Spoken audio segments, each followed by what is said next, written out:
Las exministras Gina Parodi y Cecilia Álvarez incumplieron por tercera vez el llamado a interrogatorio que les había hecho la Fiscalía General de la Nación por el caso Odebrecht.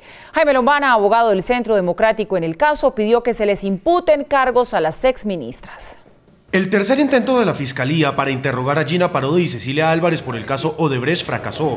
Las exministras de Educación y Transporte nuevamente no se presentaron a la Fiscalía. Jaime Lombana, abogado de un grupo de congresistas del Centro Democrático que denunció a las exministras, pidió a la Fiscalía avanzar en el caso. Considero que la doctora Cecilia Álvarez debe ser imputada por parte de la Fiscalía General ante su renuencia de haber asistido a los interrogatorios por parte del ente acusador. Lombana asegura que el ente acusador debe actuar de acuerdo a la ley en el caso de las exministras. Existe inferencia razonable de responsabilidad penal en posibles delitos contra la administración pública al haber favorecido intereses de su pareja, la doctora Gina Parodi y su familia, en el puerto de cercano a la carretera Ocaña-Gamarra. Según las denuncias, las exministras Gina Parodi y Cecilia Álvarez se favorecieron con la adición de la construcción de la vía Ocaña-Gamarra por parte de Odebrecht. Creo, Mauricio, que estuvimos todos hoy muy atentos a ver qué iba a pasar con esta citación. Tercera vez que la citan a interrogatorio y tercera vez que no se hacen presentes las exministras. ¿Qué va a pasar? ¿Se va a cumplir con lo que se había dicho, que si hoy no se presentaban, entonces habrá imputación de cargos de manera inmediata y automática? Y lo otro que también le quiero preguntar es qué tanto podemos intuir con esta ausencia de las exministras si quizá no piensan volver al país. No necesariamente lo primero, es decir, no necesariamente imputación automática de cargos, y lo segundo tampoco necesariamente, pero déjeme dar un pasito atrás, porque es que hay tantos casos de corrupción, Paula, en el país, y tantas investigaciones en esos casos de corrupción que ya la gente puede confundir una cosa con otra. Recuerden ustedes, tramo 2 de la Ruta del Sol estaba asignado y se estaba construyendo.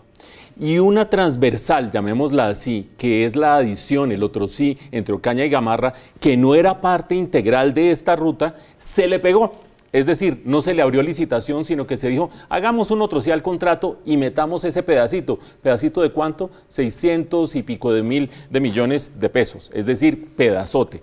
¿Qué investiga entonces la justicia? Ahí se terminó beneficiando de Odebrecht, ahí terminó metiendo plata a Odebrecht, según las mismas confesiones de los directivos de Odebrecht. Por lo tanto, se trata de ver quién es culpable en todo este proceso de haber hecho las cosas así y no como se debería hacer, que era una licitación.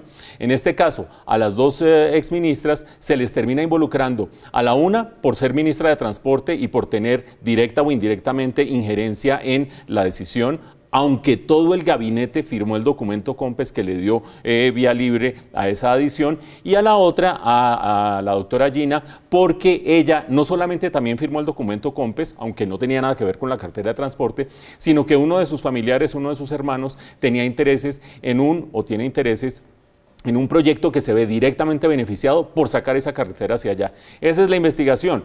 Paula pregunta, bueno, ¿y esto va a significar imputación de cargos? Recordemos, Paula, que aquí hay, por una parte, una indagatoria, es decir, un proceso penal en Colombia tiene indagatoria, investigación y juicio. Esas son las tres etapas. En indagatoria se hacen interrogatorios que son informales y a esos son a los que ellas no han concurrido. El doctor Lombana dice, debe arrancar ya la etapa de investigación, porque cuando se imputan cargos, se arranca investigación. Sí, señor.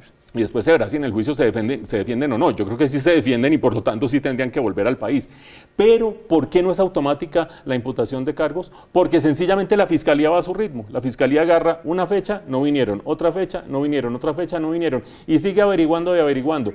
¿Cuándo lo hará? ¿Lo hará o no lo hará? Probablemente lo haga, pero no necesariamente es porque no vinieron, ahora les imputan cargos. La Fiscalía tiene su ritmo y en unos días estaremos dando una noticia de si les imputan cargos o no para arrancar la segunda etapa del proceso. Pero de todas maneras, déjeme decirle que me acaban de informar que las exministras han solicitado una vez más, hace muy poquito, que les vuelvan a permitir poder tener estas audiencias y estos interrogatorios y todas estas fases de lo que va en este proceso de manera virtual. Ellas ya habían solicitado esto antes, el juez del caso dijo que no, rechazó esa propuesta.